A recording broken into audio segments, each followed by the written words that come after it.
Hello everyone, welcome to week 3's video. Today we're going to be going through the creation of a shader program class, a class that will load and allow us to talk to shaders in real time without having to touch all those low-level OpenGL functions constantly. So I saw some of the code for the game's first semester, and a lot of them were, a lot of those that had shaders in them were doing it by hand. They were just writing out the shader code every single time, create shader, create program, upload, compile, all that stuff. There's no point. We have object-oriented programming. Why don't we just create a class to handle all of that for us? And that's exactly what we're going to be doing today. So let's start by adding two new files. We're going to add a shader program CPP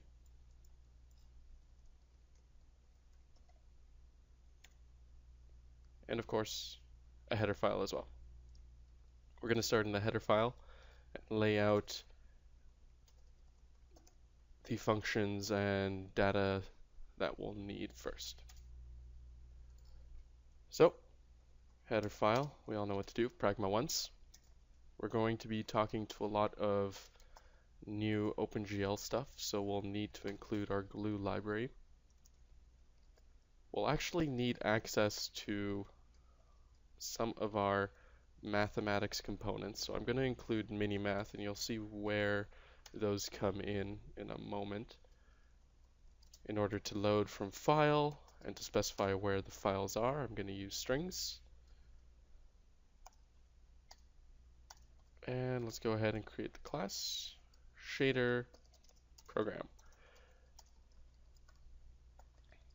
Now, it would be incorrect to simply call the class a shader because a shader is not actually a complete pipeline object.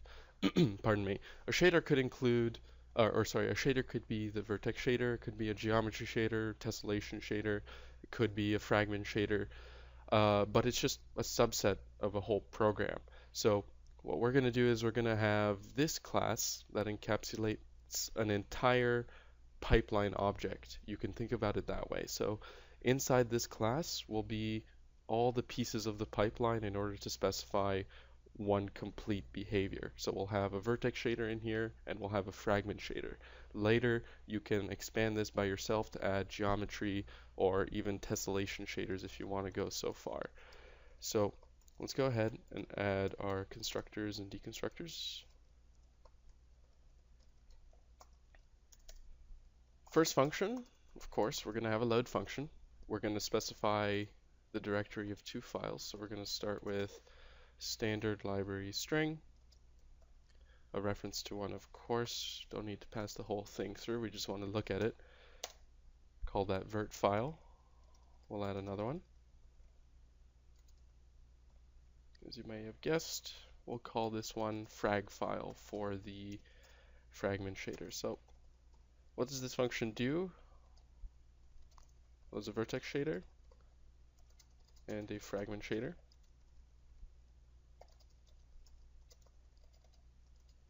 And places them both into a complete program object so that they're ready to use. I'm going to add a function here that allows us to check if the entire system is loaded and ready to go. That's going to be a const function because it's a simple query. It's not going to change any of the data members inside. Unload, however, will do so. That'll clear all data from OpenGL.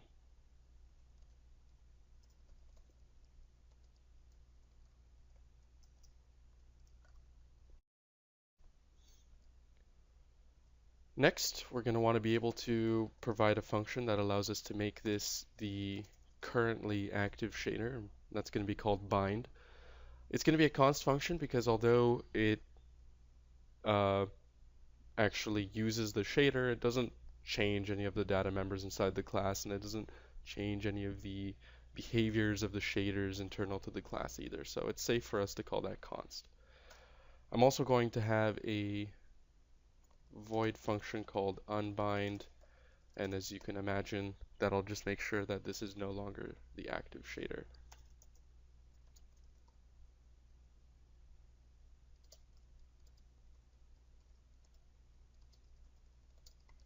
So that'll either use it or detach the shader from being the current one. Next, what we're going to have is a function called add attribute. I'm going to talk about this one in a little bit more detail when we get to the CPP. It's going to relate to some of the things we did last class with the mesh loader. We'll take a look at that. But it's going to have an index and a name. So that name will be a string.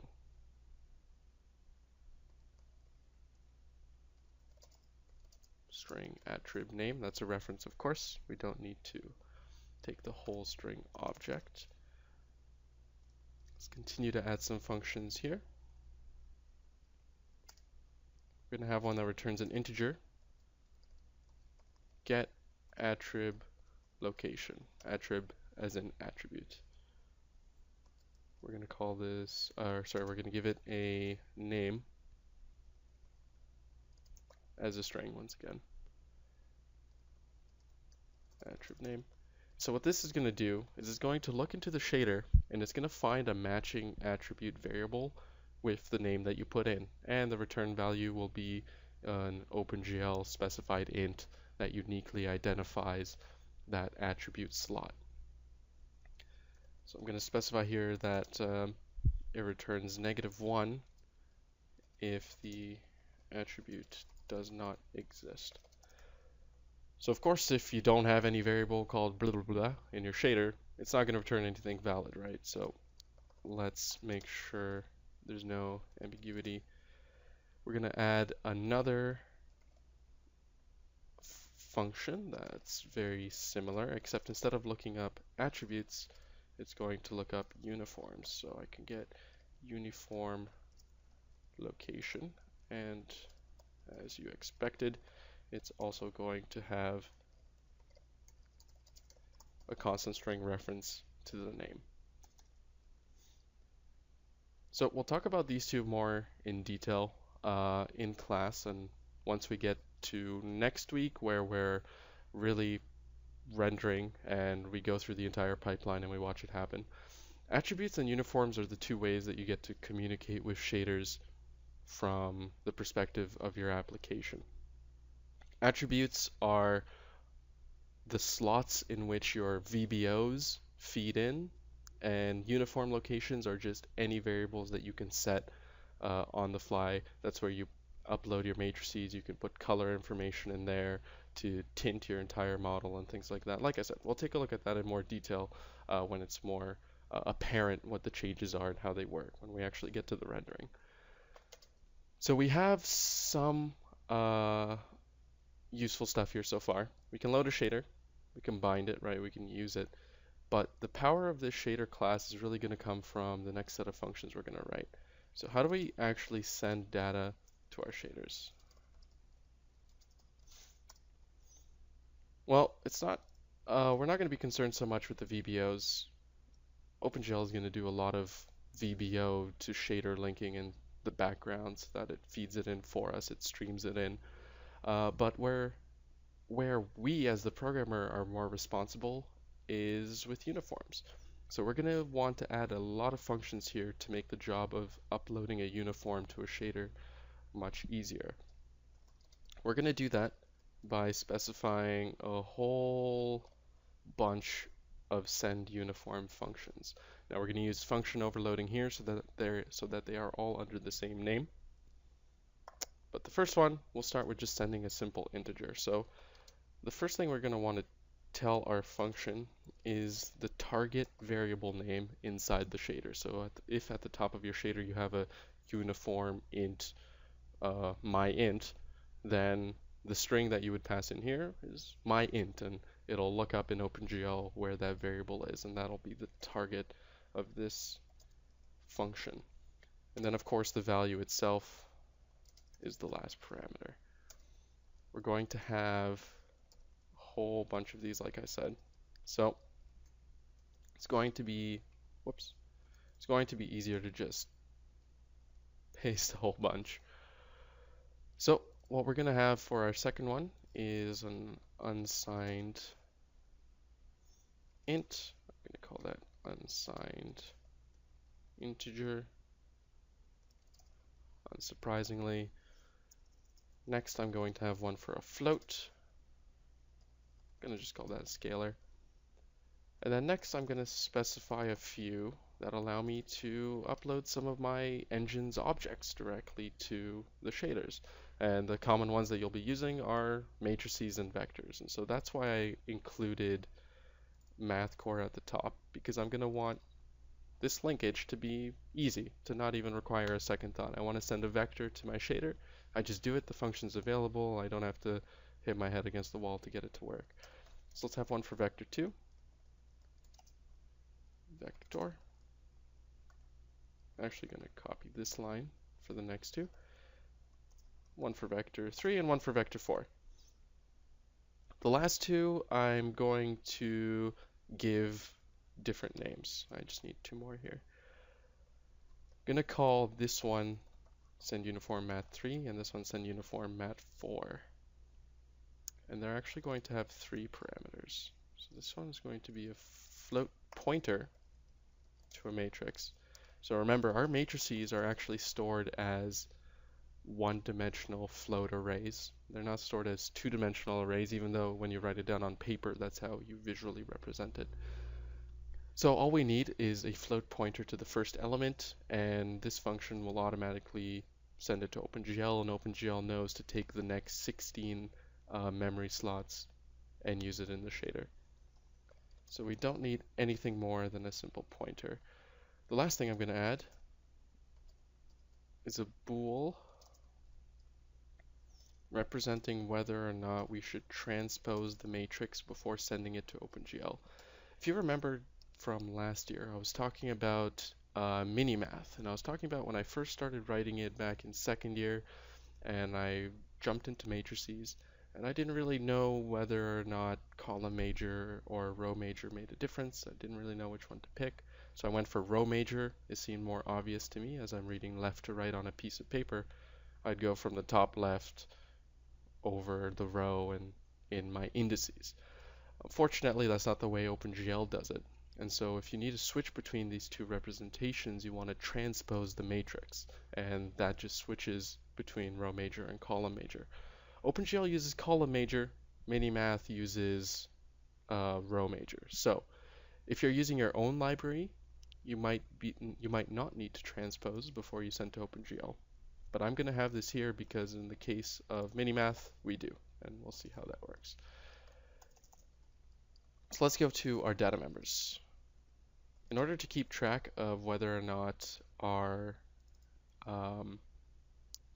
class is loaded and ready to go, I'm going to use a Boolean flag. And I just got a thought here. Let me try. It might be in our best interest to. It's a bit too big. I'll make it full screen, but I'll keep the zoom. Okay, there we go. So let's make this integer to keep track for us. I'm going to call it isinit, and I'm going to set it to false. And then I'm going to add our integer handles to OpenGL objects. If you remember from the VBO example when we were coding the mesh class, all these objects exist inside of OpenGL. You should know this by now, so we just have integer handles instead of the actual objects themselves. So we're going to need a whole bunch of these. So I'm going to have one for our vertex shader. I'm going to set that equal to 0. Oops, that's a capital L there.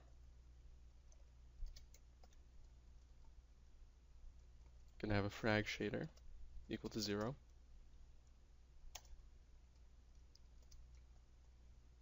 And then we'll need a separate object entirely for the actual fully fledged shader program that encapsulates the other two individual shaders. I'm also going to include some functions here that are just worker functions for this class that don't really need to be public because nobody else should be using them. The first one I'm going to have is a string function called readFile. This is going to take a file name as a constant string reference. It's going to be a const function. What it's going to do The job of this function is to open the file and read every single line into one string and then return that one string. So we pretty much pull the entire file at once. Next, I'm going to make a compile shader function, and that takes the handle to a particular shader. It's a const function. So what does this do? This is going to take one of the two shaders inside the class. It's going to compile them. If there's an error, it's going to output what those errors are. So there's two shaders in the class, right? So why write that code twice? So I'm going to consolidate it into one function call, so we can call it on each shader. I'm going to have an output shader log, and this is going to be one of the key features of this class. Without this function, I don't know how I ever would have lived in my engine. What this function will do is it'll output the error list of a shader in the event that the shader didn't compile properly. Just like Visual Studio provides you with a list of errors, OpenGL will also provide you with a list of problems and the file and the line numbers that they were found at in the event that something's wrong. With shaders being text files that you load in at runtime and send to OpenGL, you're not working in Visual Studio. You're not at compile time. You're literally running your program. So it's usually very difficult to receive debug information. With this function, we'll get that information, we'll output it to the screen. So if something stops during loading, you'll get a chance to see in the console output exactly what line numbers have errors and exactly what those errors are. If you don't understand them, you can Google them and it'll tell you what you need to fix. Absolutely great workflow function. Anybody making a shader class should include that function. I don't know how they could live without one. Last, we're going, oh, sorry, this function does not have a GLUINT in it. Output program log is going to be similar to the shader one. However, it's going to output debug information relative to the entire program instead of relative to one of the subsets, one of the shaders inside of it. So if you think about what it takes to compile an entire shader program, you have to not only compile the individual parts, and those might all happen successfully, but then you have to stitch them all together in such a way that the entire pipeline exists. That process itself can introduce errors, and that's called the linking stage. So when we're linking our program, we want to make sure that everything meshed together correctly. And if not, then we output a separate log for those subsets of errors. When you're in Visual Studio, you find the same thing, right? You have your normal errors, which are go to this file and this thing is wrong, and you go, oh, okay, and I fix that real quick. And then you have the linker errors, and everybody hates those because they don't take you to any line. Everybody just wants them to, you double click on it, it takes you to the line that's wrong, and you fix it. You might be wondering, why can't it just take me to where the problem is? Well, every single individual file in your program has compiled successfully. It's only when meshing those files together and trying to fit them all into one exe that problems arose. And so it's very difficult at that point for Visual Studio to identify exactly what's wrong because, like I said, every individual part is actually correct. So the same thing can happen to your shaders too, and we're going to have a separate log for that. And speaking of linking, I actually realized I forgot a function up here. Pardon me. We're going to have a link program function, and that's going to allow us to manually link and relink the program from the outside. There are some changes that you might make to your shader class that might not register until the entire program is relinked, and so we make that function public to the user. For instance, add attribute requires a relink before OpenGL will register the change. Whoops.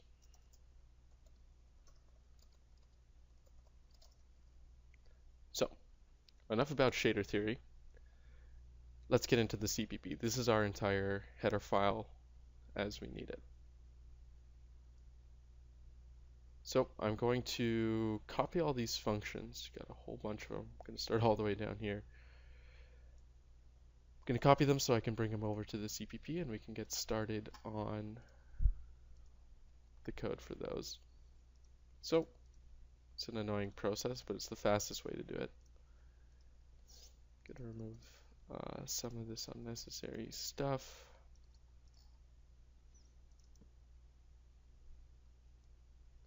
Of course, all these functions belong to a class, so I want to make sure that I scope all these function names.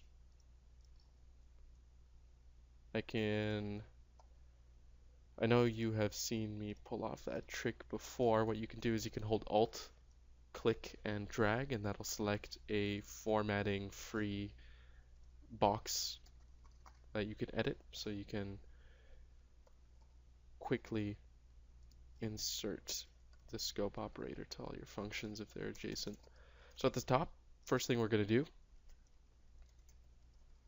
we're going to include, whoops, need the quotes, going to include our shader program header. Then we're going to include just a couple more things that we need. First, we're going to need fstream once again, just like in the mesh class for our loading functionality. Then we're going to need iostream to allow us to output to the console if there's any issues. Our destructor will have some code in it this time. We're going to check if the class is functionally initialized, if it's ready to go, if data has been uploaded to OpenGL and the class is being destructed. Well, we want to make sure we clean up that data before we lose all the handles to those objects and we can no longer do so. So in this case, we're going to call our unload function, which will take care of that. And we'll, of course, see what that looks like once we get down to it. Our load function here is going to be our biggest one. So we might as well start with that. The first task, we're going to create our program objects.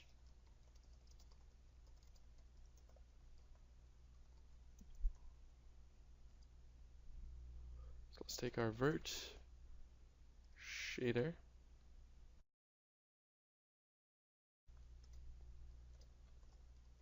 We're going to call GL create shader.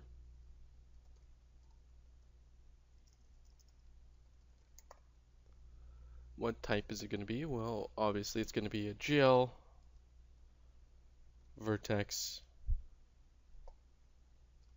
shader.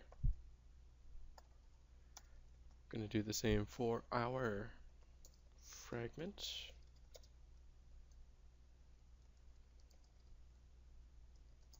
Create shader. Although we're going to specify a fragment shader this time.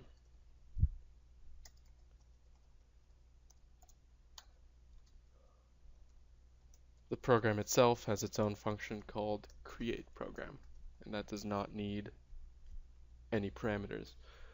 Interestingly enough, these functions actually return the result value, which is uncommon for OpenGL functions if you remember from our mesh class with VBOs, and you call the function to create VBOs, and you have how many do you want to create, and then you give a reference to the data. Kind of weird that they chose to be inconsistent and do it differently here, but who knows.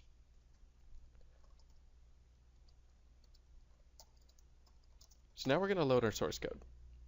And again, I come back to the point that OpenGL shader code is not compiled when your application is. It has to be compiled after your program is run.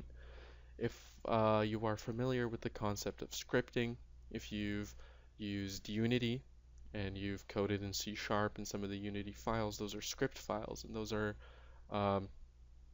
compiled when the project is actually run. If you think about Unity as a program, it's already running. So from the perspective of Unity, it's compiling your code at runtime. And we're going to be doing the same thing here. We're going to be at runtime, when our application is running, we're going to be loading in this raw source code as text from a file, and then we send it to OpenGL. And OpenGL compiles it for us. So, whoops. So what I'm going to do is I'm going to create a string object here, and I'm going to capture, I'm going to call it source, and I'm going to capture the result of read file. For now, we'll assume that read file has been completely implemented. We'll get to it when we get to the bottom. So, assuming we have the source, we need to cast it into the right type so that OpenGL will gladly accept it without errors. So to do that, we want to change it to a GL char pointer. Just create a temporary variable for that. I'm going to use a C++ feature called const cast. And so in these arrow brackets, I need to tell it what I want to cast to. So I want to cast to a const char pointer, GL char pointer. And then following, in a pair of parentheses, I specify what the source of the cast is. So what is actually being cast to that type. And I'm going to take not the string object, but rather I'm going to take the string object's string array. This C_string function, if you haven't seen it before, returns a char string as though this was actually an old C-style string. So that's actually what we're going to be converting and capturing this pointer with. So now that that is done, we can gladly send this source to OpenGL. So first what we're going to do is we're going to specify what shader we are uploading source code for. So that's going to be our vertex shader. Our count is 1. We're only doing, it's not one shader at a time, but rather it's how many separate lines of code you're sending. So because we have all of our code in one string object in one array that's just ready to go, we don't have to do anything fancy with this. We just specify 1. Then of course we give it our temp variable, but it's a reference. And then we can specify null for the size because OpenGL will simply read until there's the null terminating character at the end. So with that done, we've uploaded the source code for the vertex shader. Let's do the same for the fragment shader. So I'm going to take fragment into here, and I'm going to load from the frag file instead. Additionally, I copy pasted the code, so I'm going to have to remove the declaration of those two variables. I don't want to declare them twice. I'm just going to set them with new values the second time around. Now that this is done, we can actually compile it. OpenGL has now received the code, but it hasn't compiled it yet. It's just holding on to it. So what we do is we take advantage of that compile shader we have. That compile shader function we've, well, in the future written. So which shader do we want to compile? We'll compile the vertex shader. The function will simply return bool if it's representing whether or not it's successful. So assuming it's not, we're going to want to output that. I'm going to say that the vertex shader failed to compile, and then we're actually going to be useful and output the log. So we're going to see that the shader file compiled, and we're going to get all that information that we need to fix it very, very quickly. And the shader log needs the handle to the shader as well. At this point, we're going to want to unload. Half of our stuff is loaded. Some shader code exists in OpenGL. We're in this weird limbo state. We're just going to clean it all up before we return. We're going to cover our tracks. We can copy paste this chunk again. Why not? For our fragment shader. And if you were to have a geometry shader, then you would just do the same.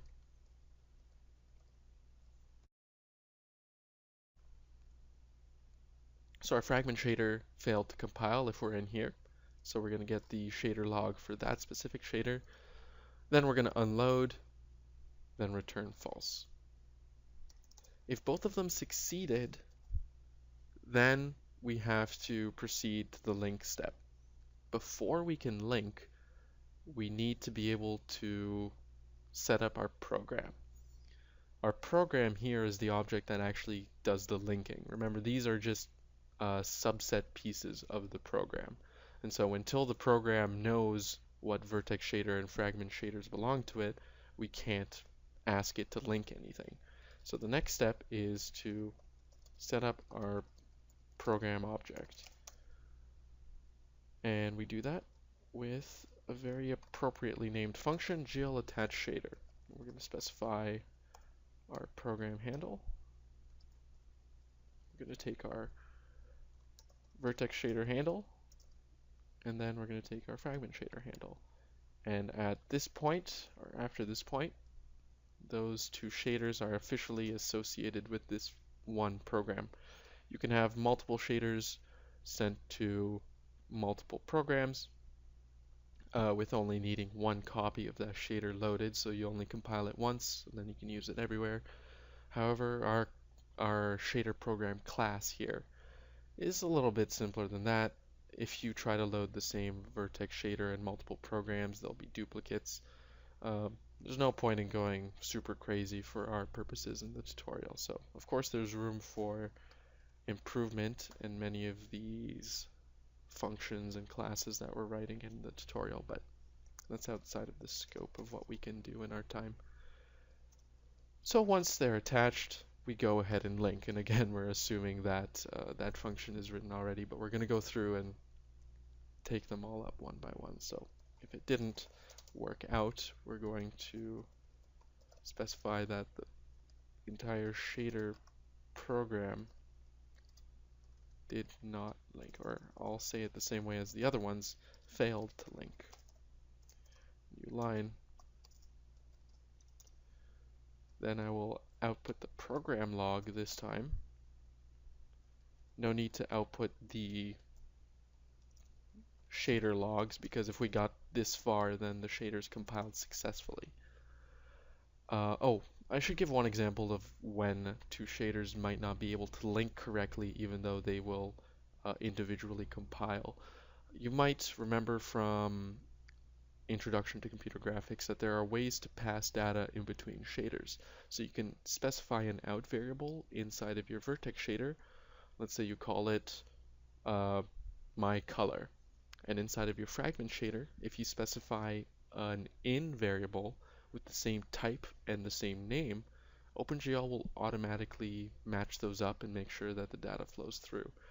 If you have an out variable in your fragment shader with no matching in variable in your vertex shader, or vice versa, then of course OpenGL will get confused. And when looking at the scope of one individual shader, you can imagine that it would compile successfully, but only when looking at both of them together do you realize that, hey, I don't actually have anywhere to match these two, and there's an error. So if it links successfully, we're actually all done. Our shader is ready to go, provided that it is bound before rendering. So we set our isInit to true, and we return true, and we also clear up all this extra space here. So the loading function, not too bad, particularly because of all these little helper functions. So let's go through and continue through the file and fill in what else we have to write. Let's work on this block of code. This next function, quite trivial, is loaded, is simply going to return isInit. Nothing fancy there. Our unload function is going to be a little bit more interesting. We can't simply unload all our objects indiscriminately, because if we look at our load function, there's actually multiple points of failure. Could be on the vertex shader, could be on the fragment shader, it could be on the program. We want to make sure that all of these objects exist before we try to remove them. So what we're going to do is we're going to check if these particular handles are non-zero before we tell OpenGL to delete them. And in the case of this class, it doesn't really matter, but once you start adding geometry shaders and tessellation shaders and all this different stuff, it starts getting a little bit more complicated, and it really starts becoming an asset to have an unload function that won't explode on you if something stopped loading halfway through. So we're going to detach a shader from the program in this case. And I'm not sure why my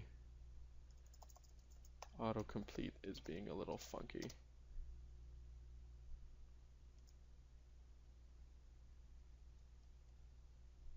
Weird. Let's take our vertex shader. Should be just fine. Oh, I misspelt it in the header file. No wonder. Program. You guys probably all saw that when I first wrote it.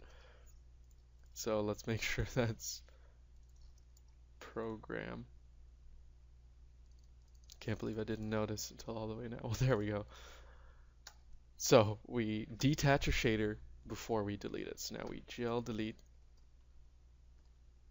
shader.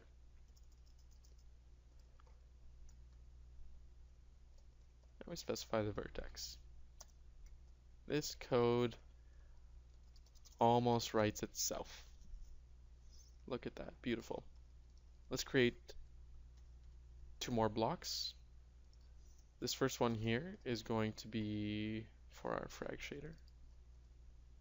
So we're going to detach our frag shader, we're going to delete our frag shader, then we're going to set it equal to 0 so it's not accidentally used.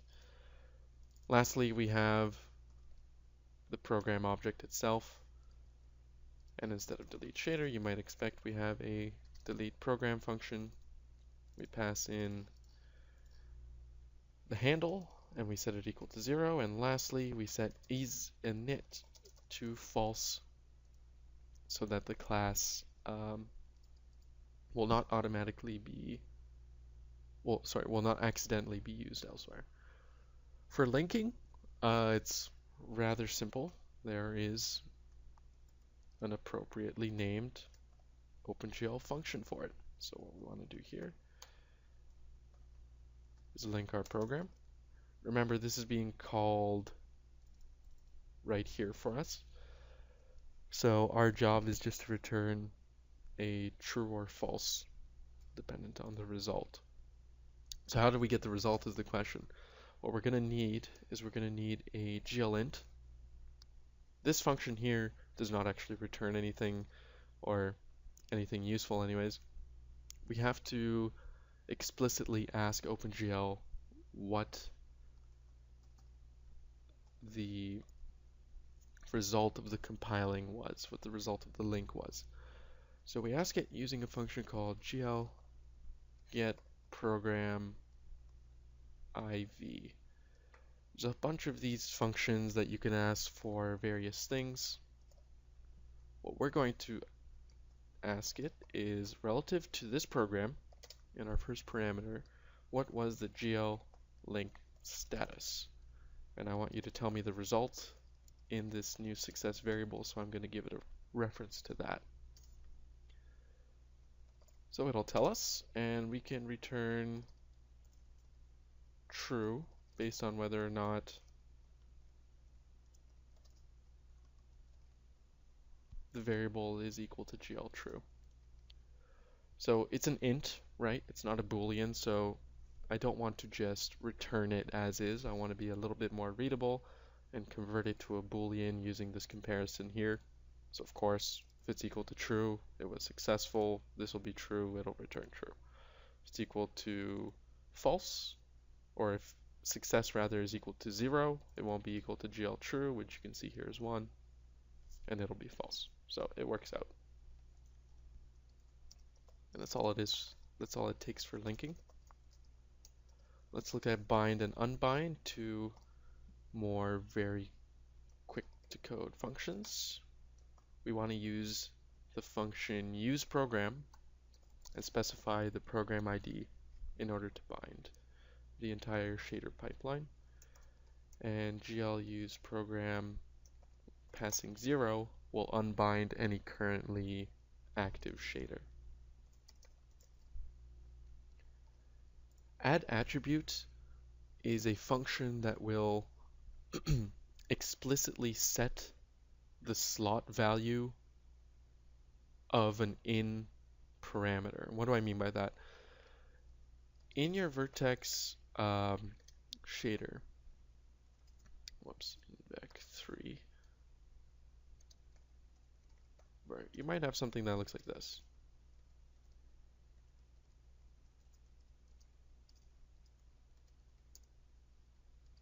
And one for normals, and that's all great. And in our mesh class, if we go there really quick and we look at the bottom, we've created 3 VBOs. And remember when we were looking at this section where we had the enable vertex attribute array, and I was saying that these are slots in your vertex shader that accept VBOs. So what we really do when we want to render is we create our VBOs and then we create our shaders, but then we take a couple additional steps in order to link our VBOs to our shaders. There's no way that OpenGL knows that this VBO has vertices in it and we want it to be linked up to the variable called invert. There's no way it could know what data this represents or what data this represents. To OpenGL, it's just data, right? It's blind. You need to tell it what to do.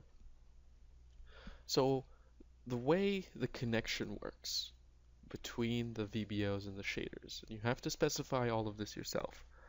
The way it works is you open up these slots called attributes.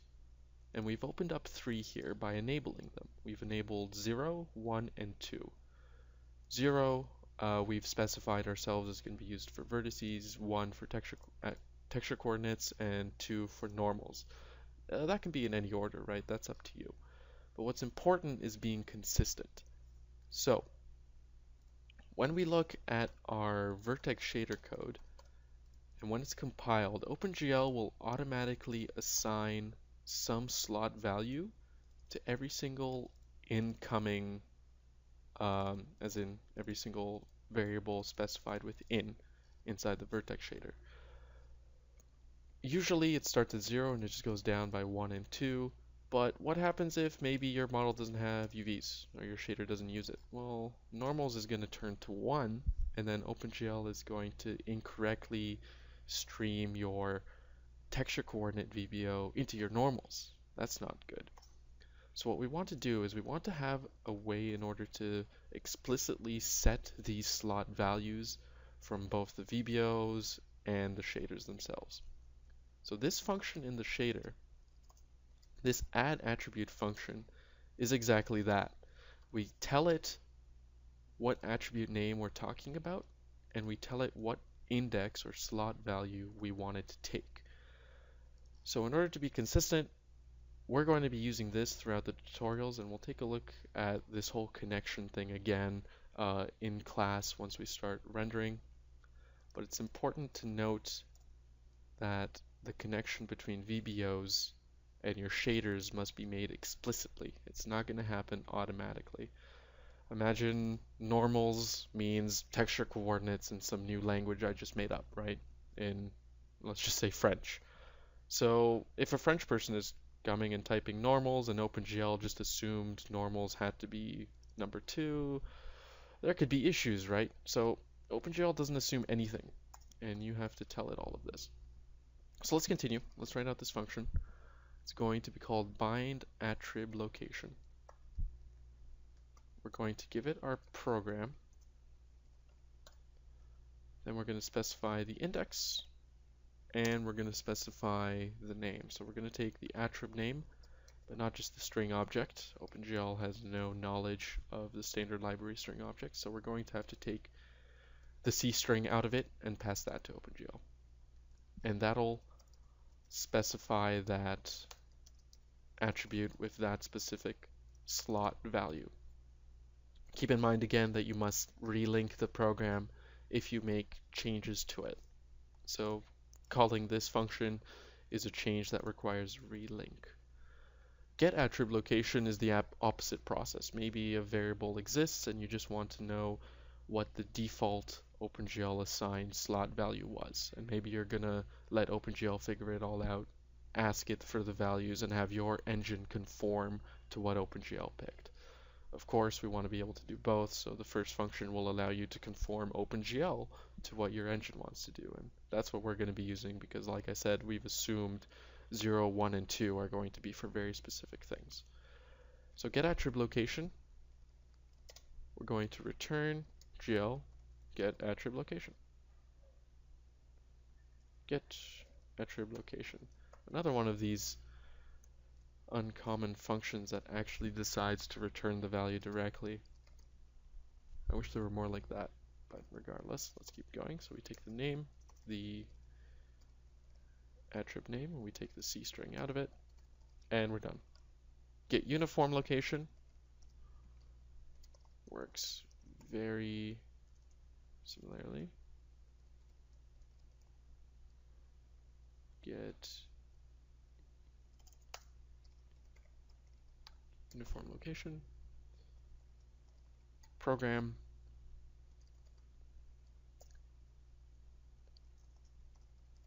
uniform name dot C string, and we're done. Now we move on to this nice chunk of functions. Let's take a look at the first one. It's going to have a common format to them, and we'll be able to pretty much copy paste and finish up the rest. So just like every single attribute, and when I say attribute, I mean a variable in your shader that has the in qualifier. Just like every single attribute, every single uniform variable in your shaders will also have an OpenGL specified int location. And those will have their own unique numbering, so they might also start as 0, even though your attribute 0 is a different thing. So when we send a uniform, we need to tell OpenGL the target of the data we're sending, and we're going to do that through these integers. We don't have these integers, however. What we do have is the name of the functions. So first thing we have to do is we have to resolve the name, sorry, not the name of the function. We have the name of the variable target that we want to upload to. So our first task is to resolve the location, the int location of the uniform based on the name of the uniform variable itself. And that's where one of our helper functions comes in, get uniform location. Boom, done, right? We write it once, now it's easier to specify. So what's this going to look like? All of these functions are going to call GL uniform XXX, something following. If we look and we take a look at IntelliSense here, there's a whole bunch of GL uniform functions for all sorts of different formats that you might want to upload, and they're all very specific in their parameter list. If we want to upload one integer, we want to call GL uniform 1I, lowercase I, sorry. And that'll be the function for that task. So the location, we just resolved it, here it is, and the value itself is coming in through the function call. Very small function, pretty basic, but extremely, extremely useful. And it just makes working with shaders such a pleasure compared to having to write all of these out every single time. So for this one, we're going to be uploading an unsigned integer. This line of code stays the same. We're still uploading, or we're still asking for the location integer. However, we're going to have to change the name of this function. It's going to be UI at the end now, and that's going to stand for unsigned int. This next function is going to look very similar again. I'm going to replace unsigned integer with scalar, of course. But the function I have to change as well, it's going to be 1f, as you would probably expect, one float. Now we have something where we want to actually send multiple pieces of data. We're sending an x value and a y value from this vector. So, excuse me, so we're going to change this to 2f, and we're going to split up the vector, and we're going to specify vector.x, and now we can see there's an extra parameter it's waiting for, vector.y.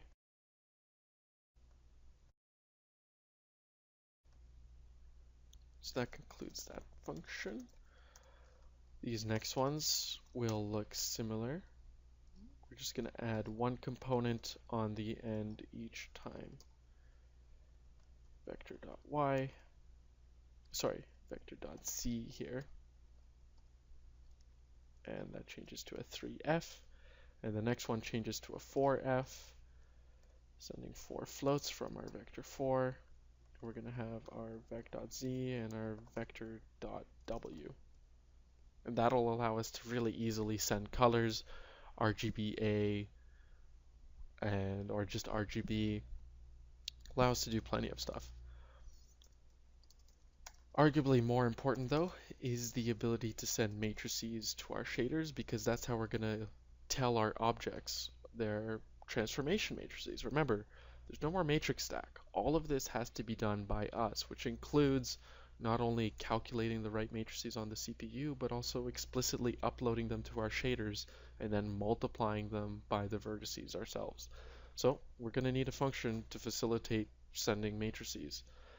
So what we're going to have here is the same thing with the location. We're just going to call a function that looks a little bit different. So we're going to call GL uniform matrix 3FV. This will take the location. It'll take the number of matrices that you want to send. We're just going to be sending one. Do we want to transpose? Well, we might. Luckily, we don't have to worry about that in this function. The answer is provided to us through the parameter. And then lastly, we send the actual matrix itself, which it's expecting a float pointer of. The function for a 4x4 matrix, as you can expect, simply changes matrix 3F to matrix 4F. Now we just have to tidy up, finish up some of these last utility functions we have here.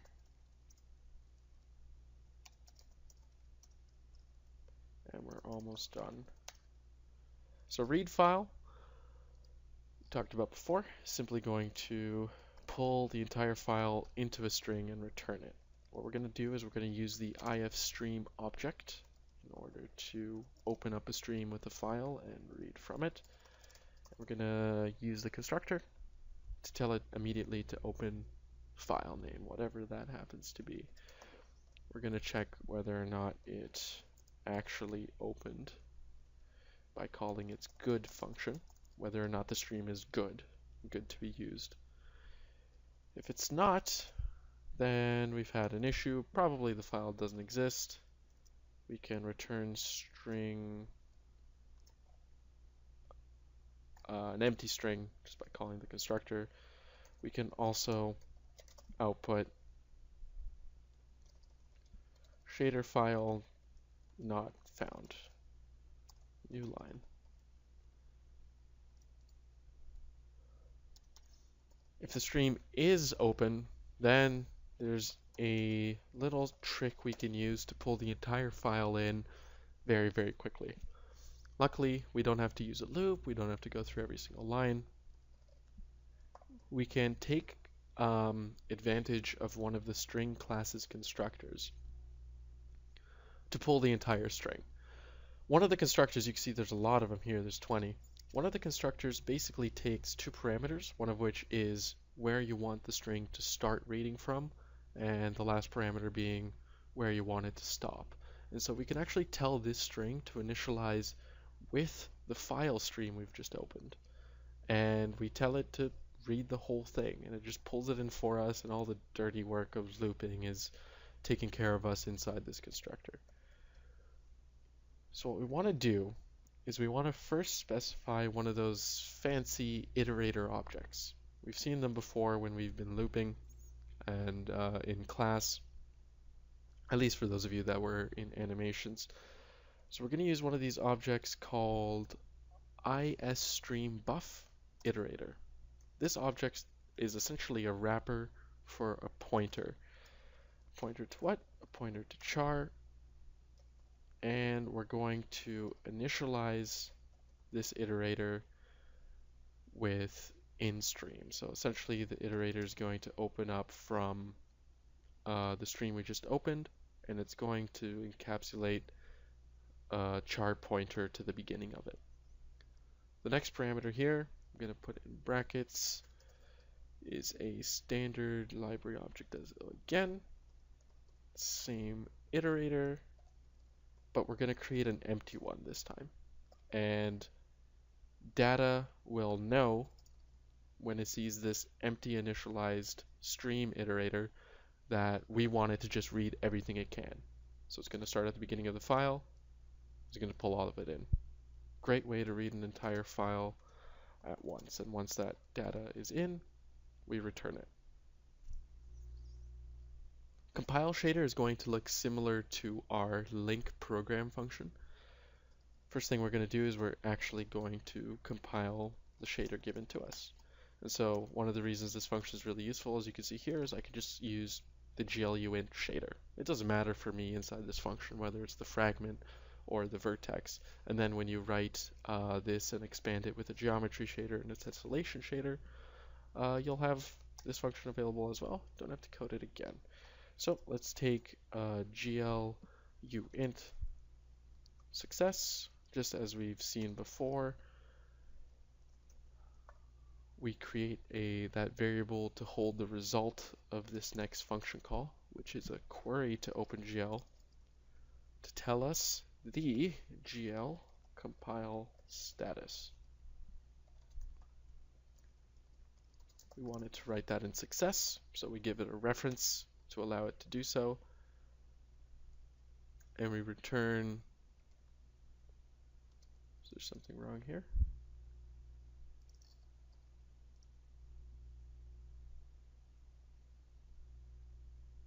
GL get shader IV. Oh, my mistake. This is a GLInt, not a GLUint. So we're going to return, and once again, in order to be a little bit more readable and to convert to bool explicitly, we're going to use this comparison against GLTrue. Output shader log is going to be that amazing function that outputs all the nice formatted information about where our shaders went wrong. 'Cause oftentimes it's just a little spelling mistake, right? And why spend an hour tracking it down when you think it's a logical error or a syntax error somewhere else, when you can just have it tell you instantly what's wrong. So the first thing we're going to do is we're going to create a buffer to which OpenGL can write the shader log. So we're going to need a large string or a large vector of characters. Whoops. std vector. I don't believe we included vector. I was supposed to at the top of this file. My mistake. Let's go to the top. Include vector. We need a standard library vector for this. Head down to the bottom again, and now we can use it. It's going to be a vector of char. I'm going to call it infolog. And I'm going to reserve some space for it to hold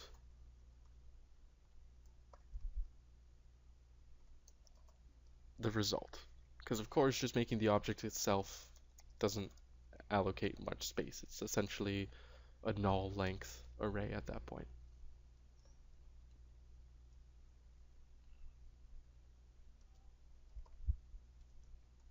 I'm going to create an integer here which will store the length of the log. So before we actually get the log from OpenGL, we have to ask it for a specific amount of characters.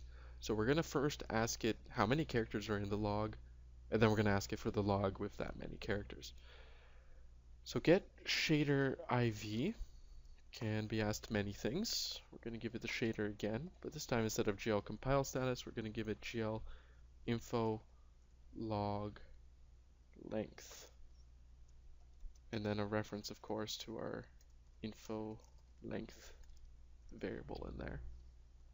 And then we move on to get the shader info log with GL get shader info log. Specify the shader. Then we specify the size in bytes that we have available for us for OpenGL to write to. So we have a char array of 512 elements. So we're going to take the size of a char and we're going to multiply it by 512. Size of a char might change, of course, based on the system that you're working on and your compiler. So we want to make sure we use size of, because we want to tell OpenGL the amount of size in bits. We can't just say 512. Okay, is it 512 chars, unside chars, wide chars? OpenGL wouldn't know, so we have to tell it explicitly the size. Next, OpenGL now knows how much size we have available to us, but it also wants to know what the length is that we want to pull in. So we're going to say info length because we know the length of the log itself. And then we're going to give it a reference to, whoops, little spelling mistake here, info log. There we go. Now we're going to give it a reference to the first element of info log, which will allow it to start writing to that buffer. So once that's completed, you can do whatever you want with this information. A good idea would be to write it to file so that you can close your program and still view it later, so that you're not forced to keep your program open so that you can remember what the errors are. Additionally, if your program fatally crashes at some point, the console window might immediately close and you might not get a chance to look at this information. So you should probably take the time at some point to make this write to file, but for the scope of this class, we're simply going to output to the default console. So we're going to take the entire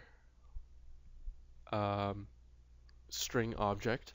Once again, just like the function we used before, we're going to use the string constructor that takes 2 pointers, one to the beginning and one to the end of a certain buffer location.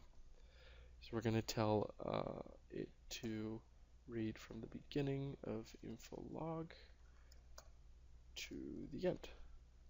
And so this will initialize a string that essentially just contains the info log. And then I'm going to end line. That'll output it all nicely to the console. The last function we have is very similar, so we can actually just go ahead and copy all of this over. Although, of course, there's no shader because we're not going to be asking information relative to a shader this time. We're going to be asking about the program. So we're going to call glget program IV. And we're going to specify the program handle. It's still going to be the info log length, however. And that'll contain information relative to linking. And here, instead of get shader log, info log, we're going to get program info log, and we're going to specify the program handle. And that finishes that function. Nothing else needs to be changed, but it also finishes the class. At this point, we have a shader class that can effectively load shaders. It can effectively exit and unload itself from memory. It'll tell us if anything is wrong. It'll allow us to force OpenGL to conform to the slots of VBOs that we want to use, but it'll also give us the option to see what OpenGL has automatically selected for those slots. And it gives us a terrific interface to all of our uniform variables through all of these different functions that you could expand on too and write many, many more depending on the needs of your game. For instance, you could write a sendUniform function that takes a reference to a specific game object. So let's say one of your game objects is a light, and that light has a lot of light properties inside of it. You could write a sendUniform function that just takes the light and automatically dissects it and sends all the uniforms to the correct places in the shader for you to make life a lot easier. Lots of different things to improve in the shader class. The last one I want to mention is this deal with get uniform location. Here it is. This function here is actually pretty slow. You don't want to get uniform location every single frame, every time you render multiple times per frame, since there could be multiple uniforms per shader. There's no point. The uniform location isn't going to magically change behind your back. So what you really want to do is you want to compile a list of all the uniforms in a shader and store those so that you don't have to ask OpenGL every single time. You simply save your own mapping of names to integer locations. And when somebody wants to send it with a name, instead of calling this get uniform location, you simply do a really quick lookup in your own table and find out what integer you need to save to, and you never have to ask OpenGL for it again. So let's go through the files from top to bottom in case you missed anything. So from the top of the shader program, .h,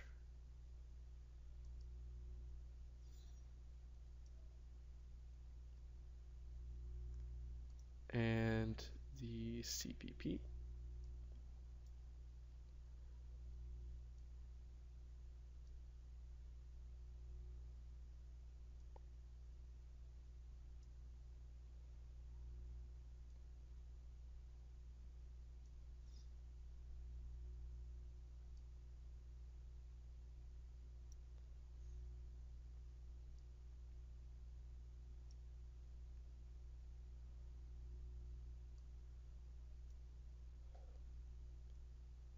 That's it for today.